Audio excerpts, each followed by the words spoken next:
What's up, guys? So we're here on the ground to answer a viewer question about how the lower moldings go onto these GTPs and stuff.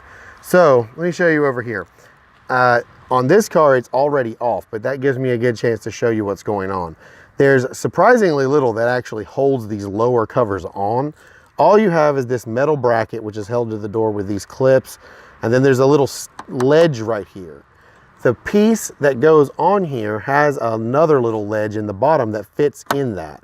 You stick it into that groove, then push it against the door, and then this part is held to the other piece with just basically two-sided tape. If you've seen my video about putting emblem back, the kind of 3M emblem adhesive tape that I used there, that's basically the same thing this is.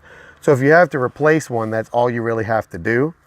The only thing to remember about that is that you need to get all of the old adhesive off first, off of the door and off of the trim piece. Now, you may not recognize this car.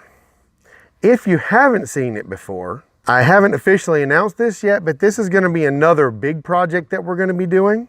This car is on loan from the YouTube channel Wbody Tech, and I'm going to be doing a lot of stuff on it. But before I get into that, and before I tell you what we're doing to this car and what's going on, in this video, I just need you guys to go over to Wbody Tech's channel and his Instagram, check it out, see where this car's been, and get caught up if you're not familiar with them. And in a couple videos, we'll announce it officially, and I'll show you guys what's going on. But I'm done for this video, so hopefully that answered the question. If anyone else has any other questions about it, please just let me know.